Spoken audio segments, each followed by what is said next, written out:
mwese turabaramukije kandi turabasuhuje mu izina rya Yesu. Uwiteka abahire kandi aduhane umugisha.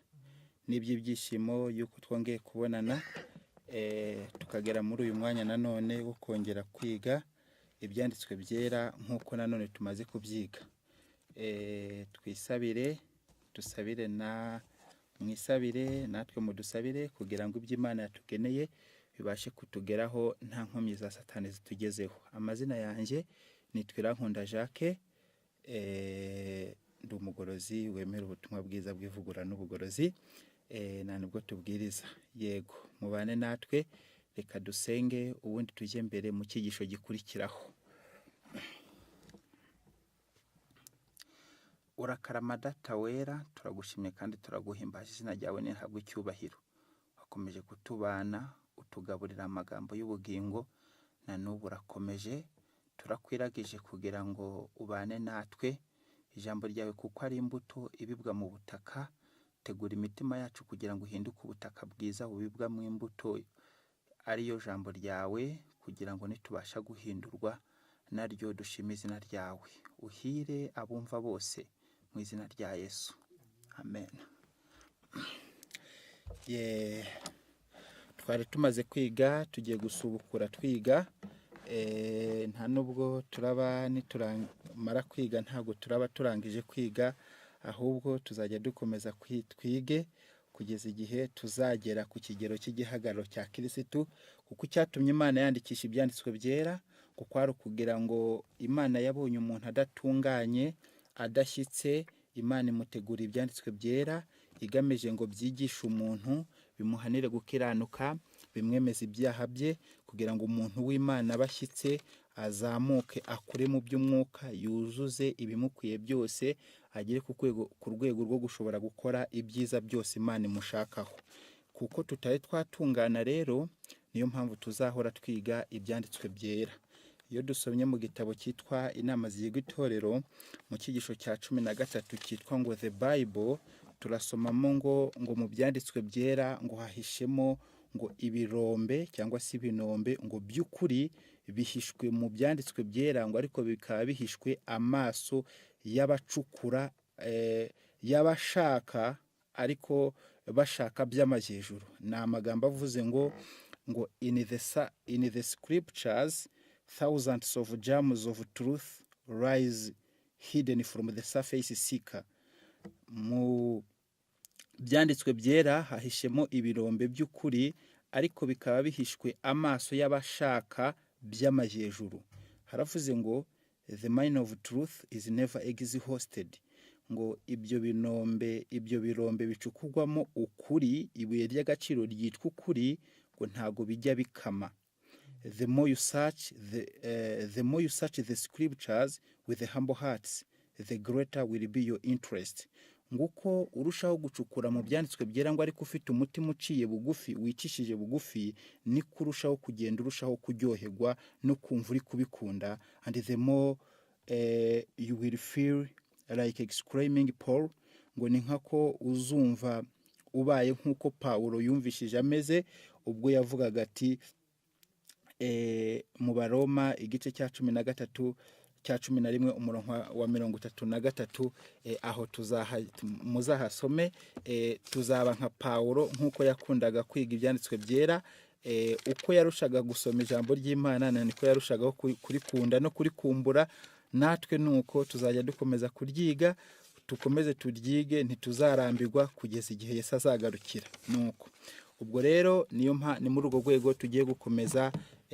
N'icyigisho gikurikiraho ni amagambo tugiye kwigana avuga ngo amahirwe yo kwiyunga n'Imana. Amahirwe yo kwiyunga n'Imana. Iyo bavuze ngo kwiyunga n'Imana, ijambo kwiyunga cyangwa se ubwiyunge burakenerwa kandi bukabaho igihe hari abantu abasabwa kwiyunga, ni abantu baba bakimbiranye, ni abantu hagati yabo haba hasanzwe hari umubano mwiza n'umushyikirano n'amahoro n'urukundo n'ubwumvikane. Nyuma umwe agahemukira undi cyangwa bagahemukirana, bamara guhemukirana noneho hagakenerwa yuko kugira ngo bongere wa mubano mwiza ugaruke hagati yabo, hakabaho ikintu cyitwa kwiyunga kugira ngo noneho basubirane mu mahoro, bongere bakundane, bongere babane mu bwumvikane. None ubwo tugiye kwiga ngo amahirwe yo kwiyunga n'Imana, bigaragara yuko umuntu hari ubwo yigeze kubana n'umuntu wiyunga n'Imana.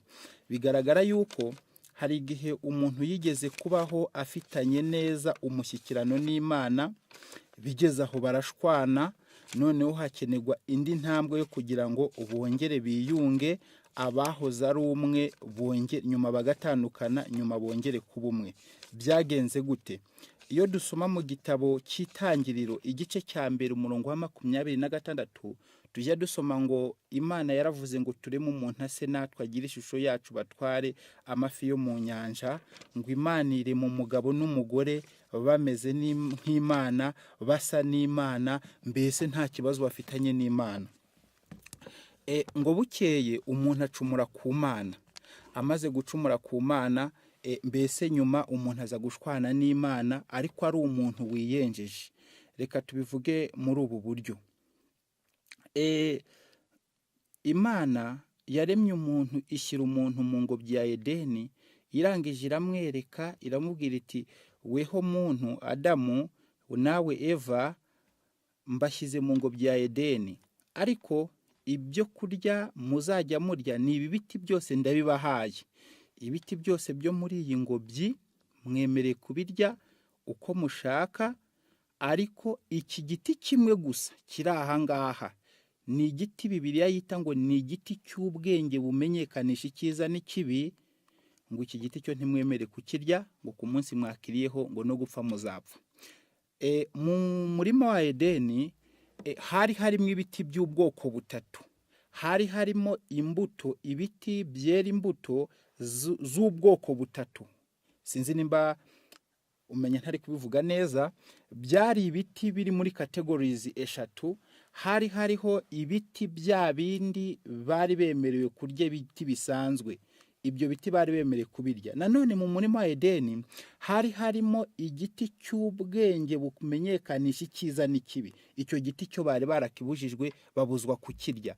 Igiti cya gatatu ni igiti cy'ubugingo. Icyo giti nabo bari bemereye kukirya, nicyo bajyaga barya maze bakarama, urupfu rutari rwaza, nta cyaha cyari cyabaho. Umuntu amaze gucumura,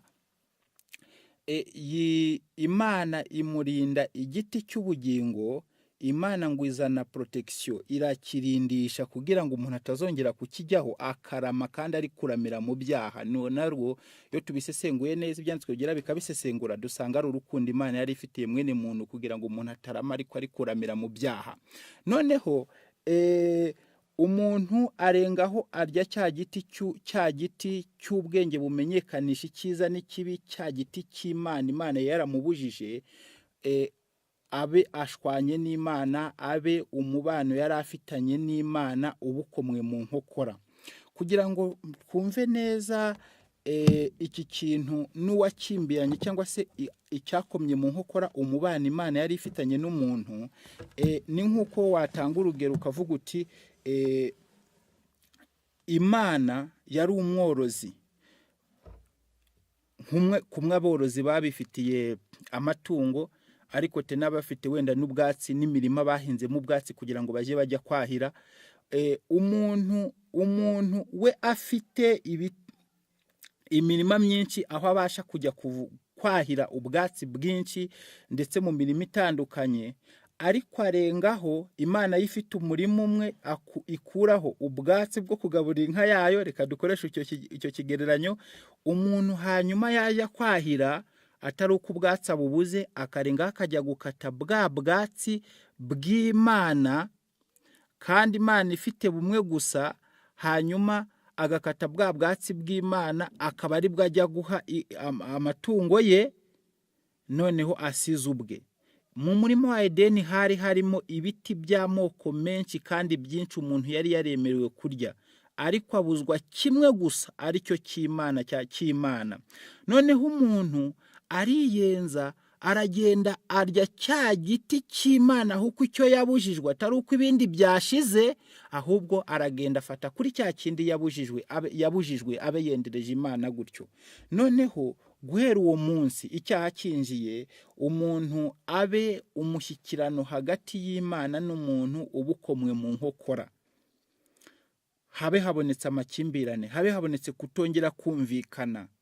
Nuko ubwo rero kuko hahoze amahoro, nyuma hakaza kutumvikana, hakaza kuboneka ikibazo gikomeye, umuntu amaze gucumura, umubano n'urukundo bari afitanye n'Imana ukomwa mu nkokora. Imana kuko ari umubanyi mwiza, itegura umushinga, yifuza yuko yakongera ikiyunga na mwene muntu. Irabyandikisha, ibyo byanditswe byera yandikishije mu ntambwe n'ingingo zadufasha mu kwiyunga n'Imana, nizo tugiye gusesengura muri kino cyigisho.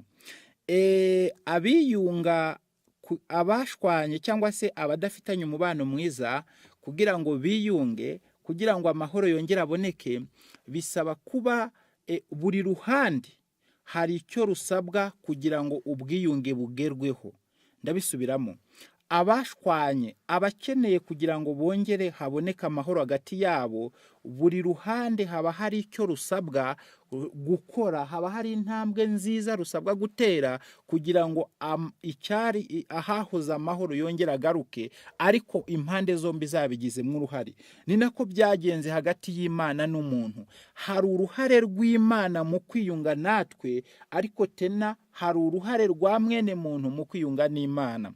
Ubwo muri kino cyigisho turagaruka ku ruhare rw'Imana mu kwiyunga na mwene muntu, tugaruke nanone dusoze tuvuga n'uruhare rwa mwene muntu, iki muntu asabwa mu kwiyunga n'Imana. Reka dutangirire ku cy'Imana yakoze kugira ngo yiyunge na mwene muntu, turaza guherutsa icyo umuntu asabwa kugira ngo nanone yiyunge n'Imana. Turaba dusoje ayo magambo turi kuganiraho avuga ngo amahirwe yo kwiyunga n'Imana. Turahera mu gitabo cy'Abakorinto, ni urwandiko Pawulo yandikiye Abakorinto, rwari urwandiko rwa kabiri. Pawulo yandikiye Abakorinto igice cya 5 umurongo wa 16, yanditse amagambo menshi, aragira ati, nuko nicyo haranditse ngo, reka tuhagere kugira ngo dusome mwumve ibihanditswe. Haravuze ngo nicyo gituma uhereye none tutazagira uwo dutekereza dukurikije amasekuruza, nubwo kera ariko twatekerezaga Kristo, ariko noneho ntitukimutekereza dutyo. Umuntu wese yari muri Kristo Yesu aba ahindutse icyaremwe gishya, ibya kera biba bishize, dore byose biba bihindutse bishya. Igitabo ngo dore ibyo byose bituruka ku murongo ngo dore ibyo byose bituruka ku Mana yiyunze, ariko ibyo byose bituruka ku Mana yiyunze natwe ku bwa Kristo, iduha umurimo wo kuyunga n'abandi. Nuko muri Kristo niho Imana yiyungiye n'abari mu isi, ntiyabikibabaraho ibicumuro byabo, kandi noneho yatubikije ijambo ryayo ry'umwuzuro. Ibyanditswe byera umurongo wa 16 utangiye utubwira yuko ngo nicyo gituma uhereye none tutazagira uwo twongera gutekereza dushingiye ku masekuruza. Bijya bibaho iyo abantu bakomeze bari mu mujyi umwe w'ubutumwa bwiza, bavuga ko bihanye, bavuga ko bayobotse Imana, bavuga ko bashaka kujya mu ijuru, ariko bagatangira gutekereza bene se nkaho, ariko bakabarebera mu ndorerwamo ya kera y'ibyashize, ngo abo ngabo ntago baba baragahinduka ibyaremwe bishya, ntago baba barakaza mu murongo neza. Ngo abaje mu murongo neza bakihana ibya kera bakabisiga inyuma, ntibongera gutekereza nk'uko kera batekerezaga, cyangwa ngo batekereze bene se nk'uko kera bamye babatekereza.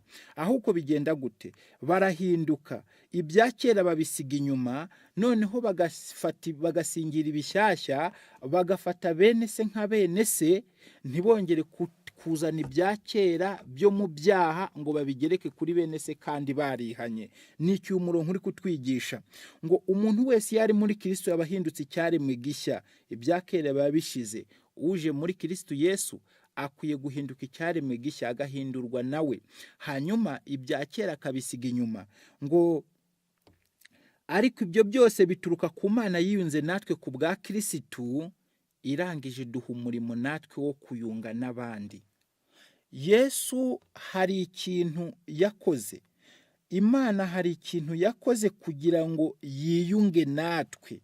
Ya makimbirane yari yabonetse hagati y'umuntu n'Imana, ariko umuntu ari we wiyenjeje Imana, Imana atari yo yiyenjeje ku muntu. Imana hari icyo yakoze, ngo Imana yafashe Kirisitu iramwifashisha kugira ngo ahinduke ubwungo hagati y'Imana n'umuntu, ahinduke icyungo hagati y'Imana n'umuntu. Noneho Imana yari ibabajwe n'ukuntu itumvikana n'umuntu. Bishatse kutwigisha yuko natwe igihe twakimbiranye na bene data n'abaturanyi bacu n'abavandimwe bacu, uwo ari we wese wo mu isi twagiranye ikibazo, tujye twumva ku munota wa mbere tubabajwe n'uko uwo mubano wakomwe mu nkokora, twumve biratubabaje, dutere iya mbere tutitaye kuwahemutse ngo ninde, ahubwo aba ari twe dutera intambwe ya mbere kugira ngo tujye gushaka amahoro. Nimusoma mu gitabo cyitwa Abakurambere n'Abahanuzi, mu cyigisho kivuze ngo Aburahamu umuturanyi mwiza wo mu Egiputa, umuturanyi mwiza muri Kanani, muzasomamo ngo Aburahamu ubwo yari atangiye gushwana na Loti, batangiye kutubyumva kimwe, kandi uwiyenjeje ari ukomoka ari Loti, ngo Aburahamu niwe wazanye igitekerezo, niwe watangije igitekerezo cy'ukuntu babana neza mu mahoro. Natwe tujye aba ari twe dutera intambwe ya mbere, tutitaye ngo nibo baduhemukiye, dufate intambwe ya mbere kugira ngo tujye kubasanga bene data, kugira ngo amahoro yongere aboneke. Tuzaba turi kugera ikirenge mu cy'Imana, tuzaba turi kwigana Imana nk'abana bakundwa. Ngo ibyo byose bituruka ku Mana yiyunze natwe ku bwa Kirisitu. Imana niyo yashatse ko twiyunga nayo, ariko yifashishije ubwungo bwitwa Kirisitu, ngo irangije natwe iduha umurimo wo kuyunga n'abandi.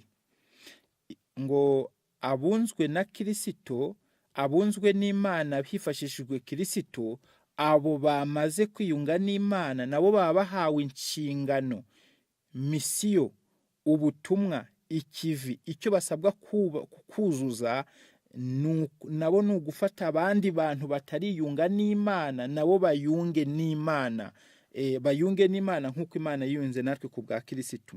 Umurongo uravuze ngo kuko ari muri Kirisitu arimo Imana yiyungiye n'abari mu isi, ntiyabikibabaraho ibicumuro byabo, kandi noneho yatubikije ijambo ryayo ry'umwuzuro. Umurongo wa 20, nicyo gituma tuba intumwa mu cyimbo cya Kirisitu, ndetse bisa naho Imana ibingingira muri twe. Iyo abantu bari kuvuga ubutumwa bwiza, baba bari gukora umurimo mwiza wo kunga bagenzi babo n'Imana, baba bari gusohoza ikintu cyiza. Aho ngaho reka tuhave. Turi kubona yuko icyo Imana yakoze kugira ngo yunge umuntu n'Imana, icyo Imana yakoze kugira ngo yiyunge natwe, yongere yiyunge n'Imana, yifashishije Yesu. Nanone iyo dusonye mu gitabo cy'Abakolosayi igice cya 1 umurongo wa 20, hari amagambo akomeye tuza kuhasoma, hagaragaza uruhare nanone rw'Imana mu kwiyunga natwe, kwiyunga na mwene muntu. Abaheburayo igice cya 1 umurongo wa 20, nono n'Abakolosayi, n'urwandiko Pawulo yandikiye Abakolosayi, haranditse ngo kandi maze kuzanisha amahoro amaraso yo ku musaraba we, imwungisha ibintu byose, ari ibyo ku isi cyangwa ibiri mu ijuru. Namwe abari baratandukanijwe n'Imana kera, mukaba mwari abanzi bayo mu mitima yanyu no kubw'imirimo yanyu mibi, none Imana yiyungishije namwe urupfu rw'umubiri we, ngo abashyire imbere yayo muri abera n'abaziranenge, mutagawa, niba muguma mu byo mwizera, mwubatswe neza ku rufatiro, mutanyeganyega, kandi mutimurwa ngo muvanwe mu byiringiro biheshwa n'ubutumwa bwiza mwumvise, bwabwirijwe mu baremwe bose bari munsi y'ijuru, aribwo njyewe Pawulo nahindutse umubwiriza wabwo. Umurongo dusomye byinshi, ariko byose biri kwerekeza ku kuntu Imana yakoze ikintu gikomeye cyo gutera intambwe kugira ngo yongere yiyunge n'umuntu, ikoresha umusaraba wa Kirisitu, ikoresha amaraso ya Yesu, yifashisha Kirisitu ngo aze adupfire, ahinduke icyungo cyunga umuntu n'Imana, ngo abari baratandukanijwe n'Imana kera, ngo mukaba mwari abanzi b'Imana kubw'imirimo yanyu, kubw'imitima yanyu no kubw'imirimo yanyu mibi, none mwiyungishije nawe urupfu rw'umubiri wa Kirisitu. Urwo ni uruhare rw'Imana. Ni byinshi. Hari n'icyo Pawulo nanone yongeye kubwira Abaroma mu gice cya 11 umurongo wa 13, hari ikindi yavuze ashimangiriye ingingo, avuga ko uruhare haravuze ngo, Abaroma igice cya 11 umurongo wa 13 haranditse ngo, ariko ndababwira mwebwe abanyamahanga yuko nubahiriza umurimo wanjye, kuko ndi intumwa ku banyamahanga, kugira ngo ahari nteze ishyari bene wacu, mbone uko nkiza bamwe muri bo. 15, ubwo gucibwa kwabo guhesheje abari mu isi kwiyunga n'Imana, kugaruka kwabo ntikuzaba kuzuka. Pawulo yabwirizaga ubutumwa bwiza, ababwemeye, hari ababwemeye ariko hari n'ababwanze. Ababwemeye baciriweho iteka.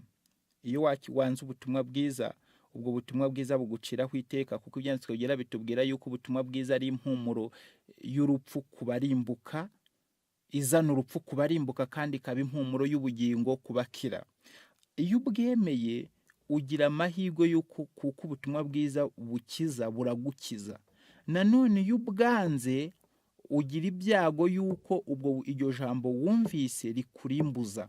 Ubwo bumenyi ibyo wumvise ntubyiteho, kutabyitaho kwawe ngo byongere iteka uzacirwaho. Noneho ngo ubwo gucirwaho iteka kwabo kwahesheje abari mu isi kwiyunga n'Imana, kugaruka kwabo ntikuzaba kuzuka. Abanze ibyo bari baragenewe byatumye hari abandi noneho babikunda, abo ngabo noneho babe babonye amahirwe yo kumva ubutumwa bwiza, bubasha kubunga n'Imana. Abaroma 5 umurongo w'10 handitswe amagambo akurikira, haranditse ngo, ubwo tunzwe n'Imana kubw'urupfu rw'umwana wayo wadupfiriye tukiri abanzi bayo, none ubwo tumaze kungwa nayo ntituzarushaho gukizwa n'ubugingo bwe. Uwo ni Pawulo ari kutubwira ngo ubwo twunzwe n'Imana kubw'urupfu rw'umwana wayo wadupfiriye tukiri abanzi bayo. Imana yazanye iki cyatwunga nayo, cyitwa umusaraba, cyitwa Kirisitu, cyitwa amaraso ya Yesu, ariko twebwe tutanabishaka. Nta n'icyizere dutanze yuko dushaka yuko natwe twakira, tutababajwe n'umubano dufitanye n'Imana. ngo tukiri abanzi b'Imana, Imana yo yashatse yuko uyu muti w'uru rwango abantu bari bafitanye n'Imana, kugira ngo ukurukugweho, kugira ngo umuntu yongere asuberane n'Imana. ngo ubwo twunzwe n'Imana kubw'urupfu rw'umwana wayo wadupfiriye tukiri abanzi bayo, none ubwo tumaze kungwa nayo ntituzarushaho gukizwa kubw'ubugingo bwe. Ni nko kutubaza duti, none ko Imana yakoze ibishoboka byose kugira ngo icyari kudutandukanya nayo, icyadutandukanya nayo n'icyatuma turimbuka, Imana igikureho, none abantu bazakomeza kwanga Imana, bagakomeza kuba mu mibanire mibi n'Imana, bagakomeza gucumura ku Mana, abo ngabo bakazarimbuka, ntibazaba bizize mu by'ukuri? Iki ni ikibazo twari dukwiye natwe gukora icyo dusabwa. Turaza gukurikizaho mu mugabane wa 2 w'iyi ngingo turimo tuganiraho, kugira ngo icyo natwe dusabwa kugira ngo tubashe kugisohoza, tubashe gukora icyo Imana idushakaho, kugira ngo natwe tube twemewe n'Imana. Kirisitu niwe mahoro yacu. ngo yahinduye ngo umusaraba wa Kirisitu wagize uruhare rukomeye mu kunga umuntu n'Imana, ariko ari ugusohoza uruhare rw'Imana mu kunga umuntu n'Imana. Mu Befesi igice cya 2 umurongo wa 13 handitswe amagambo akurikira bavuga ngo Kirisitu niwe mahoro yacu, ngo yafase, ngo dore ukuntu byagenze. Haranditswe ngo umurongo wa 13 w'igitabo cy'Abefeso, urwandiko Pawulo yandikiye Abefeso, ariko noneho muri Kirisitu Yesu, ariko noneho kuko muri Kirisitu Yesu mwebwe abari bari kure mwigijwe hafi n'amaraso ya Kirisitu. Icyaha cyashyize umuntu kure, kiragenda kimushyira hirya kimutiyo kure, ubwo umushyikirano we n'Imana wavuyeho burundu. Noneho Imana ikoresha ubundi buryo bwo kongera kugarura umuntu akaviyo hirya kure yarorongotaniye abikoreshejwe n'icyaha, kugira ngo agaruke hafi ya Kirisitu. Ngo Imana ibigenza gute? Ngo abari bari kure kera, ngo Imana yakoresheje umusaraba, ikoresha amaraso ya Yesu kugira ngo bongere begere Imana. Hati abari kera mwigijwe hafi n'amaraso ya Kirisitu. Uwo Kirisitu 14 niwe mahoro yacu, kuko yahinduye twebwe abari ababiri ku bumwe, akuyeho ubwanza ari bwo rusika rwari hagati rutugabanya.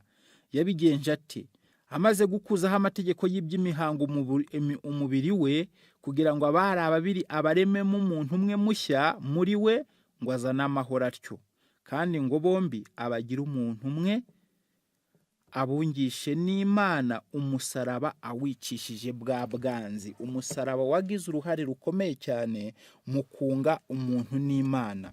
Umuja w'Imana akaba n'umuhanuzi, hari ibyo yanditse mu gitabo cyitwa Ubutumwa Bwatoranyijwe ku paje 420 y'umuzingo wa mbere wacyo. Icyo gitabo kigira imizingo 3. Umuzingo wa mbere ageze ku paje 420 yanditswe umurimo umusaraba wakoze, icyo Imana yakoze yifashishije umusaraba kugira ngo umuntu yongere yungwe, yongere abane n'Imana neza. Haranditswe ngo umwana w'Imana w'ikinege yambaye kamere muntu, maze ashinga umusaraba we hagati y'isi n'ijuru. N'umurongo wari uvuze ubwo Yesu yavuze ari guhanura, avuga ngo nimanikwa hejuru y'isi nzireherezaho abantu benshi. Maze ashinga umusaraba we hagati y'isi n'ijuru. Uwo ni Yesu. Umusaraba uherereza umuntu ku Mana, ni urehereza umuntu ku Mana n'Imana ku muntu. Umusaraba ni ikintu gikomeye bantu b'Imana.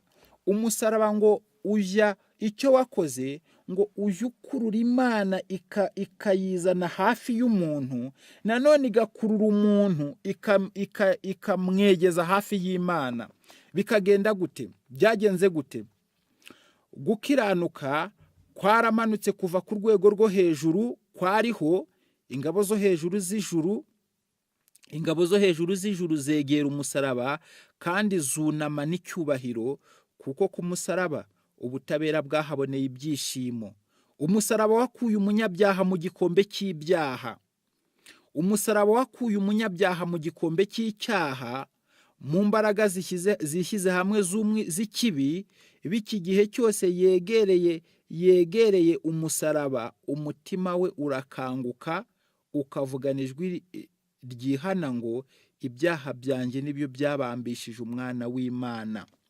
Umusaraba ngo ujye ufata umunyabyaha ukamushinguza ngo muri koperative y'ibibi, aho ibibi byibumbiye hamwe noneho bikihuriza hamwe, noneho bigafata umuntu bikahamunigira, umuntu akaba ari mu byaha. Umusaraba ngo ufite ububasha bwo kugenda umusaraba ukamushinguza muri bya bibi, noneho ngo bukareshya umunyabyaha akava mu bibi akegera Kirisitu. Noneho yakwegera umusaraba, ngo akumva mu mutima arakabakabwe, ngo agahita yemera ibyaha bye, ngo niko kuvuga ati kumbe ibyaha byanjye nibyo byabambishije Yesu. Igitabo giti arambika, uwo ni umunyabyaha, arambika ibyaha bye munsi y'umusaraba, imico ye igahindurwa n'ubuntu bwa Kirisitu, agatangira agahinduka. Umucunguzi akura umunyabyaha mu mukungugu, akamushyira mu buyobozi bw'umwuka wera. Iyo umuntu yemeye ibyaha bye agashaka kubicikaho, agashaka kwiyunga n'Imana, ngo ibyaha bye ngo bimuvaho bigasigara aho ku musaraba, ngo noneho umuntu agasigara ayobowe ari munsi y'ubutware, munsi y'ubuyobozi bw'umwuka wera. Uwo muntu aba arinzwe. Mu mahanga, mu guhanga amaso umucunguzi, umunyabyaha abona ibyiringiro, abona ubwishingizi, abona n'ibyishimo. Kwizera kwakira Kirisitu, kwizera kwakirana Kirisitu urukundo, kwizera kugakorera mu rukundo kandi kukeza umutima.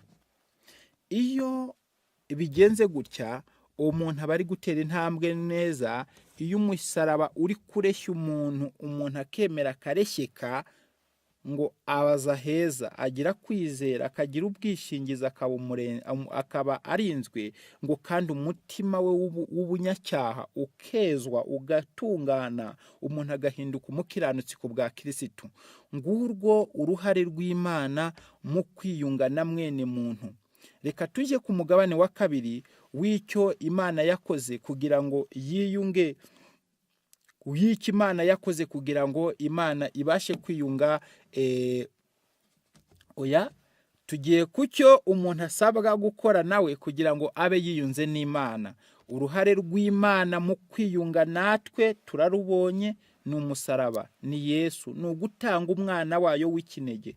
Umurongo uratubwiye ngo Imana ikunze kuko yari ikunze isi ni abantu, abari mu isi, ni abaturage b'isi, ntiyashakaga ko barimbuka.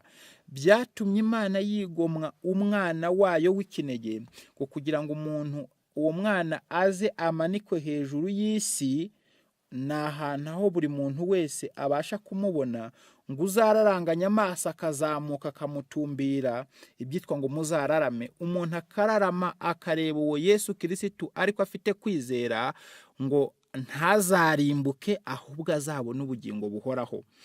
Icyo ni uruhare rw'Imana mu kugira ngo umuntu yongere yiyunge n'Imana.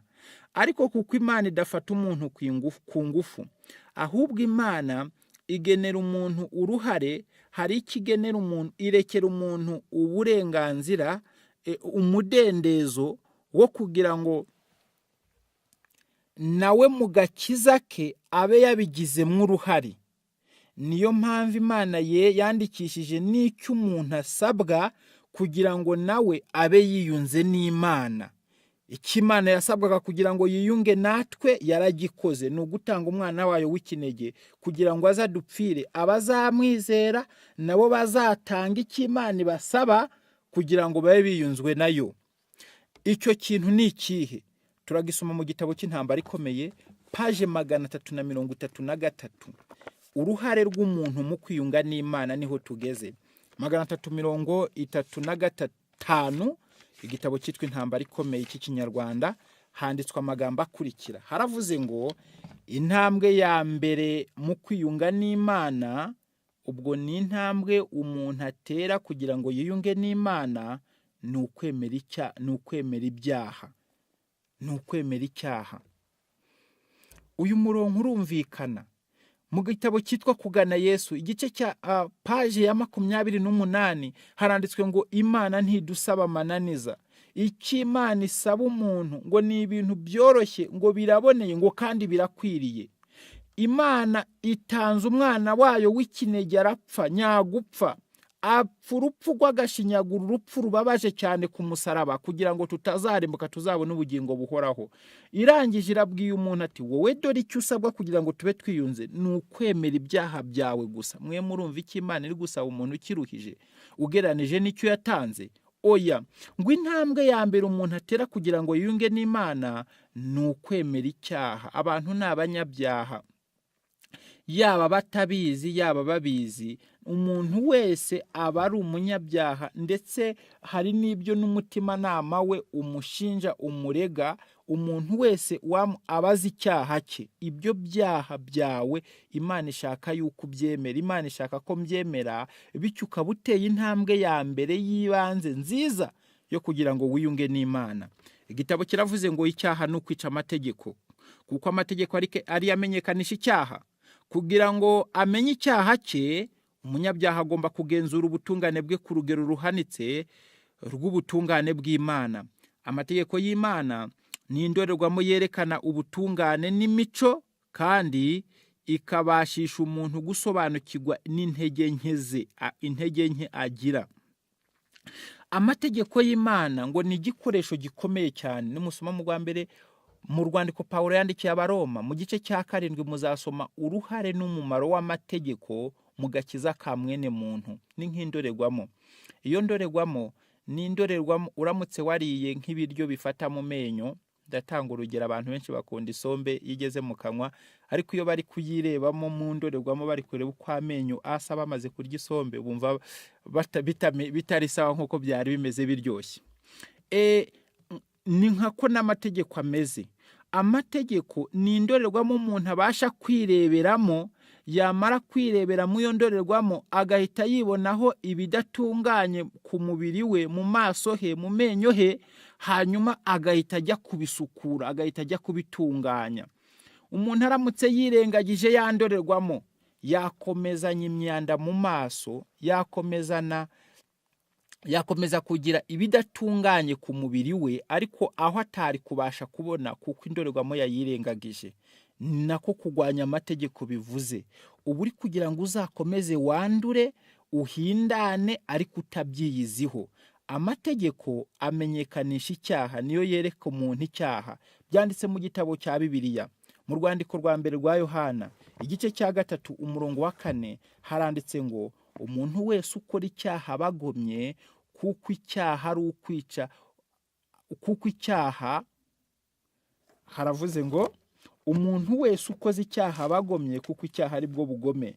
Basobanura uwo murongo kuko Bibiliya ubwayo irisobanura. Nuko Bibiliya irasobanura ngo umuntu wese ukora icyaha aba yishe amategeko, kuko icyaha ari ukwica amategeko. Muri Abaroma igice cya 7 umurongo wa 17 uwo Pawulo aravuga ngo none se tugire dute amategeko n'icyaha? Ati oya, ntibikabeho. Amategeko ngo niyamenyekanisha icyaha. Dore uko yavuze mu kanya soza, avuze ngo amategeko ahubwo ngo nayera, ngo ndetse n'itegeko ijya ryo ryose ngo niryera. Muzarisoma mu gitabo cy'Abaroma, ni mu gice cya 7 cy'icyo gitabo Pawulo, urwo rwandiko Pawulo yandikiye Abaroma igice cya 7 yanditse amagambo akurikira. Haranditse ngo ati 17 umurongo wa 7 nuko tuvuga iki? Amategeko ni icyaha? Ntibikabeho. Icyakora simba namenye icyaha ntakimenyeshejwe n'amategeko, kuko mba ntaramenye ko kwifuza ari icyaha. Y'ibitegeko riba ryaravuze ngo ntukifuze, ariko icyaha kibonye akito mu mategeko, niko gukorera muri nge kwifuza kose, kuko aho amategeko atari, icyaha kiba gipfuye. Hepfo ku murongo wa 12 noneho amategeko nayera, ndetse n'itegeko ryose ni ryera, rirakiranuka kandi ni ryiza. Iyo uri kwigisha inyigisho zivuga ko amategeko atari ngombwa, amategeko adakwiriye, amategeko ntacyo amaze mu gakiza ka mwene muntu, ubu uri kwigisha yuko umuntu akomeza kuba umunyabyaha ntabyimenyeho, bityo bikazarangira arimbutse atabonye ubugingo buhoraho. Jya wigisha ukuri, uvuge nk'uko ijambo ry'Imana rivuga. Nawe uvuga uti amategeko nayera, ndetse itegeko ryose naryo ni ryera, ryose rirakiranuka kandi riratunganye. Nusoma mu gitabo cya Zaburi uzasoma ngo amategeko y'Uwiteka atunganye rwose, asubiza intege mu bugingo. Ni Zaburi igice cya 18 nimba ntihenze. Zaburi aho Dawidi yari ari gusesengura itegeko, ni igice cya 19 umurongo w'8 haranditse ngo amategeko y'Uwiteka atungana rwose, asubiza intege mu bugingo. Ibyo Uwiteka yahamije nibyo kwizerwa, bihumuswa ubwenge. Amategeko Uwiteka yigishije araboneye, anezeza umutima. Kubashaka gukira, kubashaka kuzajya mu ijuru, amategeko y'Uwiteka ajya anezeza imitima yabo. Bimera gute? haravuze ngo ariko abashaka kuba ibyigomeke badashaka kuzajya mu ijuru, bashaka kuzajya mu ijuru uko bashaka, abo bigisha inyigisho zikura abantu ku kwitondera amategeko y'Imana. Amategeko, umurongo w'ikenda, amategeko Uwiteka yigishije araboneye, aboneza umutima. Aya mategeko afite umumaro wo kuboneza umutima. Mwebwe muri kumva yandorerwamo umuntu yirebyemo akabona ko mu maso hakirimo ingonera, akabonamo ko mu menyo hakirimo akantu gasabwa gukurwaho, iyo ndorerwamo sifite sigize umumaro. Ni nako n'amategeko ngo anezeza umutima. Hepfo ngo ibyo Uwiteka yategetse ntibyanduye, ahubwo bihwejesha amaso. Ushaka guhweza amaso y'agatungana akabona, yumvira amategeko y'Imana. Kubaha Uwiteka ni kwiza, guhoraho iteka ryose. Amateka y'Uwiteka n'ay'ukuri, nayo gukiranuka rwose. Umurongo wa 11, bikwiriye kwifuzwa kuruta izahabu, naho yaba izahabu nziza nyinshi, biryoherera kuruta ubuki, ndetse n'umushongi w'ibinyagutonyanga. Nguko umuntu ajya ubuki akumva aryohewe, ndetse ngo nuko umuntu ashakisha izahabu ni ubutunzi, ni amafaranga. Uko umuntu yatunga amafaranga akumva amerewe neza, kumva kwa kundi duha agaciro izahabu, amafaranga, ubutunzi, ngo ni nako twari dukwiriye kwifuza kumvira Imana, kwitondera amategeko y'Imana. Ni ay'agaciro kuruta izahabu, ngo ndetse kuyumvira ngo byari bikwiye kuturyohera ngo kurusha uko ubuki buryoha, ngo ndetse kurusha uko umutongi w'ibinyagu utonyanga umera. 12, kandi ayo mategeko kuyumvira nibyo bihana umugaragu wawe, kubyitondera harimo ingororano ikomeye. Kutayumvira ngo bijya bihana umugaragu utumvira amategeko y'Imana, ngo bijya bimushyirisha mu gihana akazarimbuka. Ariko ngo kwitondera amategeko y'Imana ngo harimo ingororano ikomeye, harimo kuzabona ubugingo buhoraho. Aya mategeko rero tumaze kubona, ayo ngayo umumaro wayo ngo ni ukumenyesha ibyaha bye. Amategeko y'Imana ni indorerwamo yerekana ubutungane n'imico. Ni igitabo cyitwa Intambara Ikomeye, ku paji ya 335 haranditse ngo amategeko y'Imana ni indorerwamo yerekana ubutungane n'imico, kandi ikabashisha umuntu gusobanukirwa n'intege nkagira. Amategeko ahishurira umuntu ibyaha bye, ariko nta muti wo kubikuraho atanga. Amategeko ni nk'igipimisho kipima umuntu kikamuvumburamo indwara. Igihe indwara imaze kuba detected, indwara ikaboneka,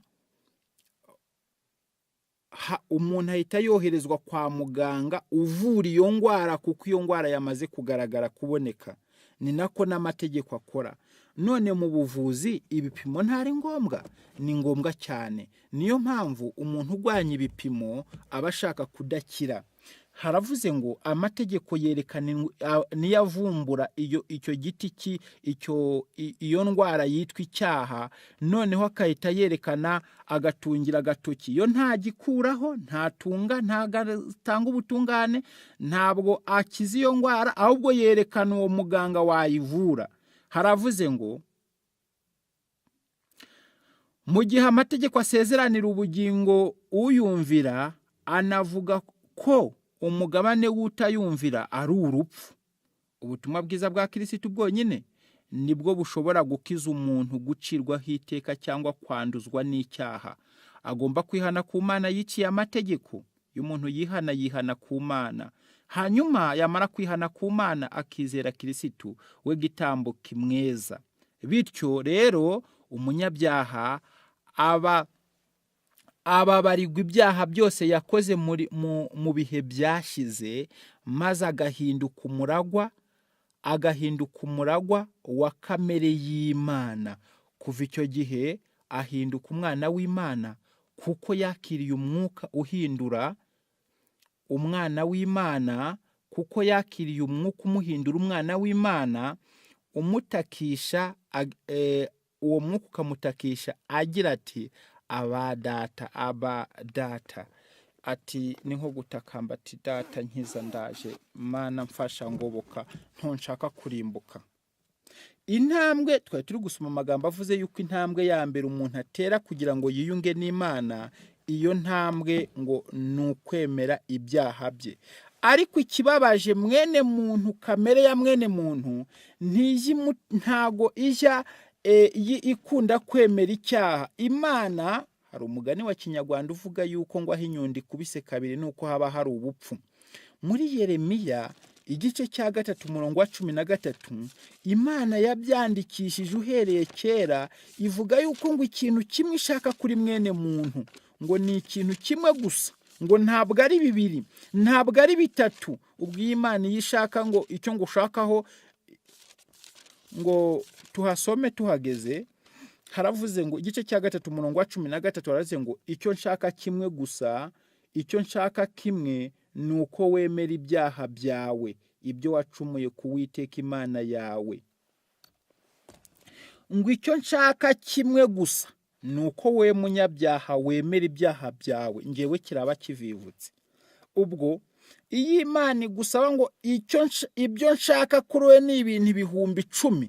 Ubwo urumva Imana itari iri gusaba amananiza. Abantu bajya gushaka akazi, ariko hakaba hari some conditions, ibyo basabwa kuba bujuje kugira ngo babone ka kazi. Akenshi ugasanga wari ushaka ako kazi, ariko condition, ibyo usabwa bikaba mananiza atuma utabona akazi.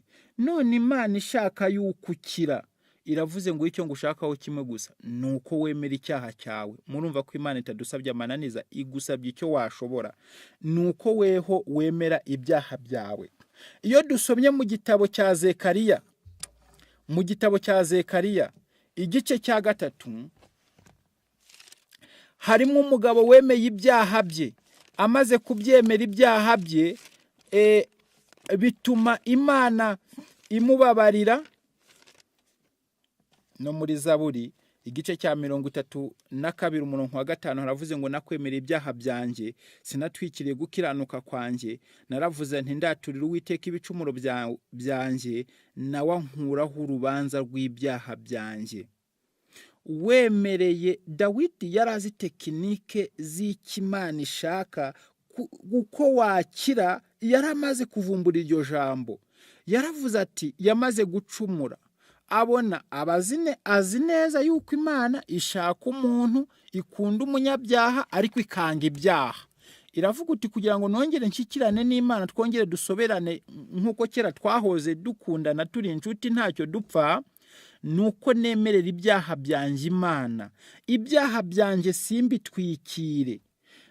Aravuga ati ndaturira Uwiteka ibicumuro byanjye, nawe ndamuzi, arahita nkuraho urubanza rw'ibyaha byanjye. Natwe duteye intambwe tukemera ibicumuro byacu, tukemera ibyaha tukabyatura, ntitubitwikire, ngo Imana nayo ihita idukuraho ibyo bicumuro byacu, ikadukuraho urubanza rw'ibyaha byacu.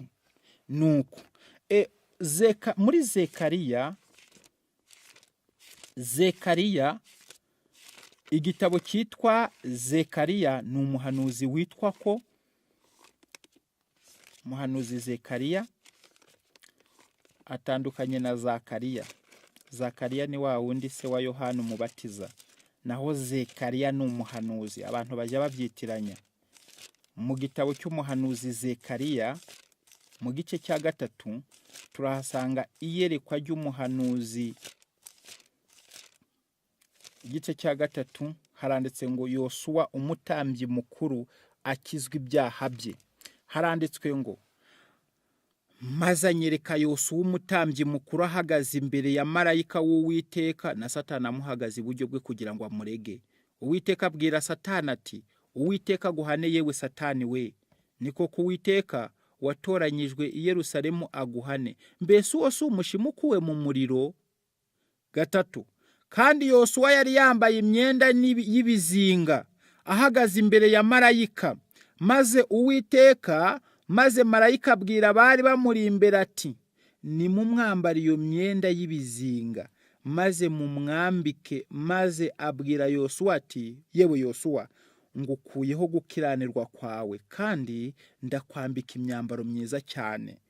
igice cya 5 umurongo wa 5, ndategeka nti nimumwambike igitambaro cyiza mu mutwe. Nuko mumwambike igitambaro cyiza mu mutwe, nuko bamwambika igitambaro cyiza mu mutwe, bamwambika n'imyenda. Marayika w'Uwiteka yari ahagaze aho ngaho. Marayika w'Uwiteka ahamiriza Yosuwa cyane ati, Uwiteka Nyiringabo aravuga ati, nuko nugendera mu nzira zanjye kandi ukitondera ibyo nagutegetse, nawe uzakira, nawe uzacira inzu yanjye imanza, n'ibikari byanjye uzabirinda. Nanjye nzagushyira mu byegera muri aba bahagaze aha. Bavuze uko ibyabaye kuri Yosuwa. Uyu Yosuwa ni umutambyi ngo mukuru, ngo yari ahagaze imbere ya marayika w'Uwiteka, ngo na Satani ahagaze iburyo kugira ngo amurege. Ibise bishatse kuvuga iki? Ariko hepfo barasobanuye ngo kandi Yosuwa yari yambaye imyenda y'ibizinga, imyenda y'ubushwambagara yanduye y'ubucocero idatunganye niya nta kigenda. Ariko Satani ahagaze imbere iburyo bwe kugira ngo amurege. Bishatse kuvuga ngo kuba Satani yarahagaze iburyo, Bibiliya iravuga ngo Satani ni umurezi wa bene data. Ibyaje arega umuntu, ntago Satani aje arega umuntu ku Mana ngo amurege ibihimbano azi yuko ibyo bitakora yatsindwa. Ahubwo ibyaje arega umwene muntu biba ari iby'ukuri. Iyo Satani ari kuturega ku Mana avuga ko turi abanyabyaha, ntago aba ari kuduhimbira ibyaha, ahubwo aba ari kudushinja ibyaha bya nyabyo tujya dukora. Bishatse kuvuga ko umuntu ari umunyabyaha, ntabwo ibyo byo ari ukubeshya. Noneho nicyo cyatumye ngo Yosuwa ngo yari ahagaze yambaye imyenda y'ubushwambagara y'ubucocero, imyenda iriho ibizinga. Bisobanuye ngo nibyo ni ibyaha. Muzabisoma muri Yesaya igice cya 65 havuze ngo iby'abantu ngo bakiraniwe ibyaha by'abantu ngo bigereranywa n'ubushwambagara, ubucocero, kunuka, ibizinga. Dore ukuntu havuze Yesaya 60 ahubwo na 4 umurongo wa 4 haravuze ngo Imana ni Yesaya wari uri kubwira Imana, iravuga ngo ubonana n'unezererwa ibyo gukiranuka kabikora, n'abagendera mu nzira zawe bakwibuka. Ariko wararakaye kuko twakoze ibyaha ndetse twabimazemo igihe kirekire, aho no gukizwa tuzakizwa. Ku murongo wa 5, kuko twese twahindutse abanduye kandi nibyo twakiranutse byose bimeze nk'ubushwambagara bufite ibizinga, ndetse turaba nk'ikibabi, kandi gukiranirwa kwacu kudutwara nk'umuyaga. Nta wambaza izina ryawe, nta wibatura ngo agukundire, kuko watwimye amaso ukadutsemba uduhoye gukiranirwa kwacu. Ariko ku murongo wa 5 ndahasubiramo havuze ngo kuko twese twahindutse abanduye kandi nibyo twakiranutse byose bimeze nk'ubushwambagara ndetse bifite ibizinga. Iyo myenda imeze icyo niyo uyu mutambyi mukuru witwa Yosuwa yari yambaye, ngo Satani ahagaze iburyo bwe ngo amurege. Satani yamuregaga iby'ukuri, kuko guhagarara iburyo bisobanuye kuba uri mu kuri, guhagarara ibumoso bisobanuye kuba uri mu binyoma. Amurega. Noneho Uwiteka aramurega, amaze kumurega, maze Uwiteka ahita, marayika w'Uwiteka ahita avuga ati, wowe Satani, Uwiteka guhane. N'uyu nguyu nturi kubona yuko uyu si umushimo ukuye mu muriro?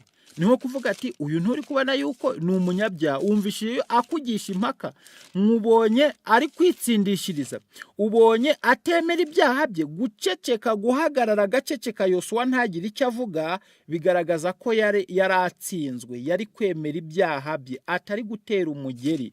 Natwe iyo dusanze Imana ariko n'ibyaha byacu tukabijyana, ariko ntitubivugire, ntitwitsindishirize, Imana ibasha kutubabarira. Imana ibasha kubidukuraho.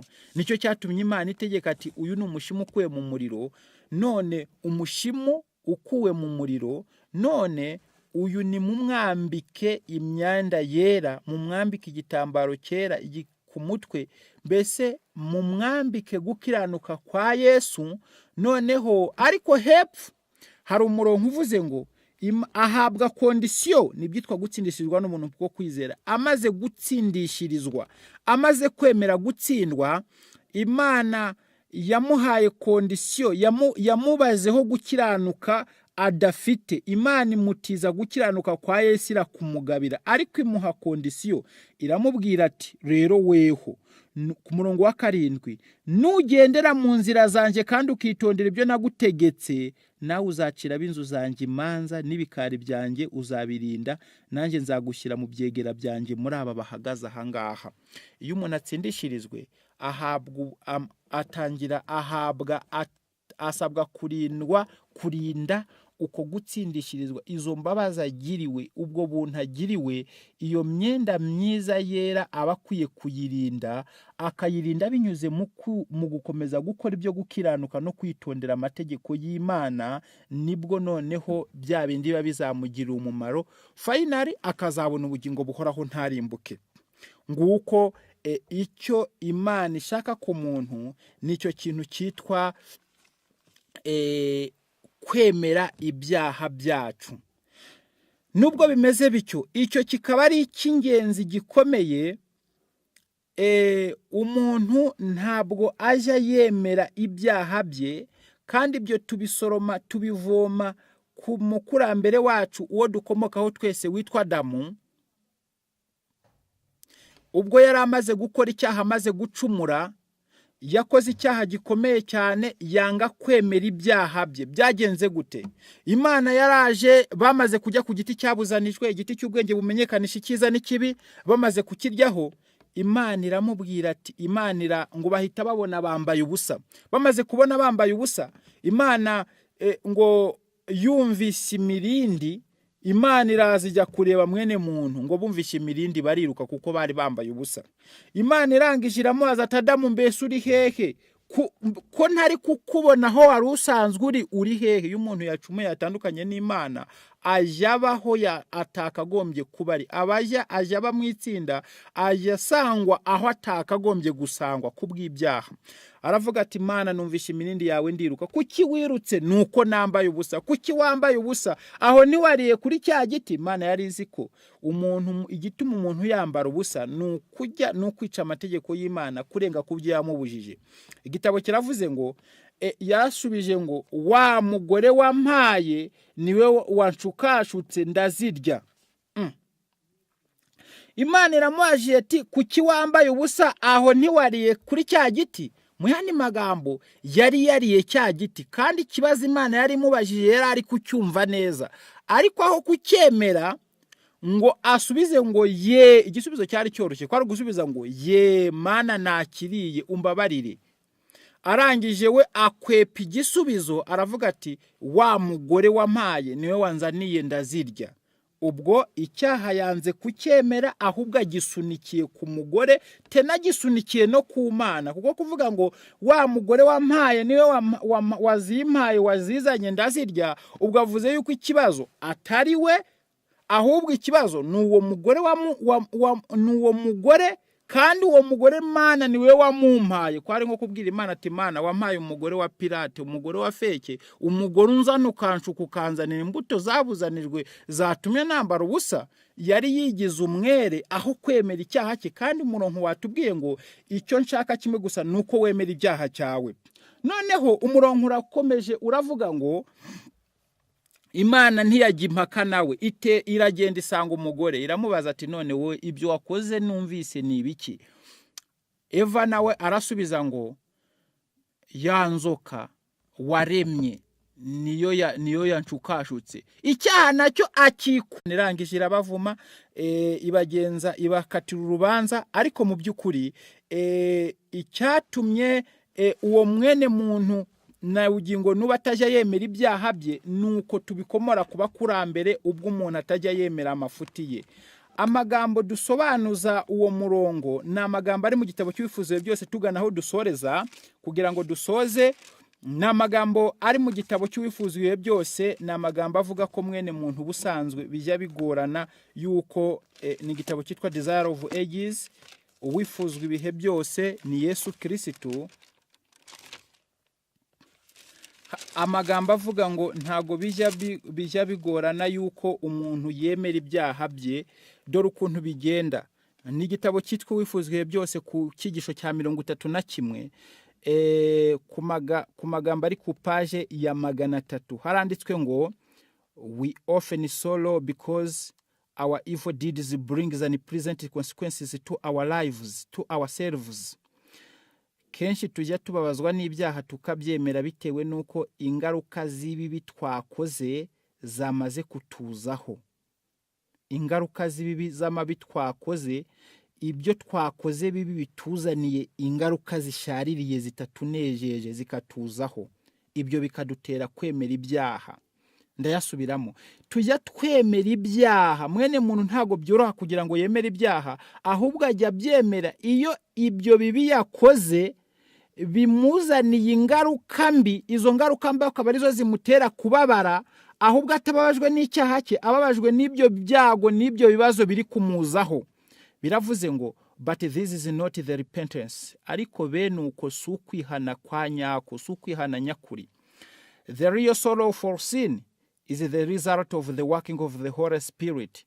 Ati ukubabazwa n'icyaha bya nyabyo by'ukuri ni umusaruro wo gukora k'Umwuka Wera. The Spirit reveals the ingratitude of the heart that has slighted and grieved the Savior. Ngo Umwuka w'Imana yageze ku muntu aja ahishura ukutanyugwa k'umutima, wa mutima wababaje kandi ugashyira umucunguzi wacu mu kaga, and brings us into the contrition to the foot of the cross. Ngo noneho uwo mubabaro ukazana umuntu ukamuzana munsi y'ibirenge by'umusaraba wa Kristo w'umucunguzi wacu. Umuntu iyo ababajwe n'ibyaha byanyajya bikuye ku mutima, ngo bijya bimukura bikamureshya bikamuzana ku biganza bya Kristo. Ngo bikagenda gute? Ngo by every sin Jesus is wounded afresh. Ngo iyo umuntu ari guhweza gutyo Umwuka Wera wamuzeho, none agatangira kubabazwa n'ibyaha, ariko ngo aje atinya yuko icyo cyaha ari gukora ngo nukongera kubamba Yesu ari muzima. Ngo buri cyaha cyose dukoze tuba turi kongera kumubamba ari muzima.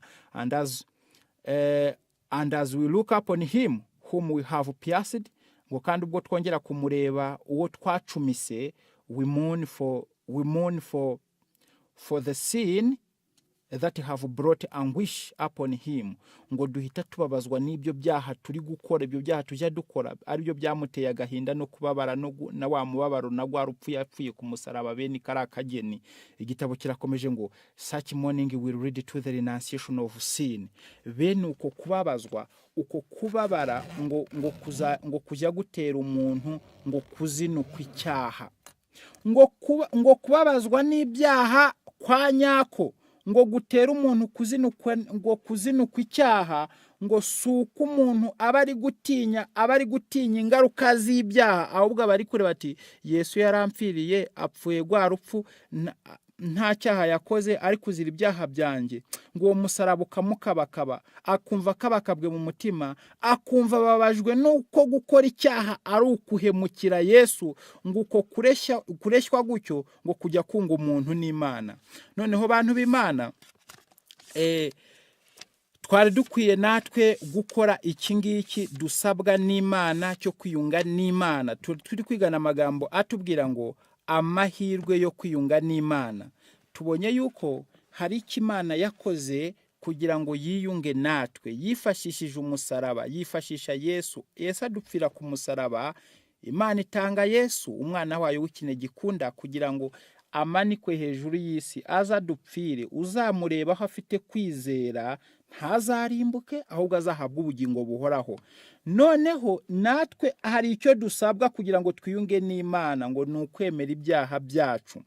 icyo dusabwa kugira ngo twiyunge n'Imana ni ukwemera ibyaha byacu tukizera wa Yesu wadupfiriye ku musaraba, noneho twarangiza ngo tukajya tugenda nk'uko yagendaga, tugakomezwa tugashobozwa byose nawe uduha imbaraga, tukazajya tugera ikirenge muke, aho tugize ikibazo tukamutabaza akadutabara. Reka muri uno mwanya Imana idufashe dushobozwe nayo kwiyunga nayo binyuze mu gukora icyo dusabwa mu izina rya Yesu.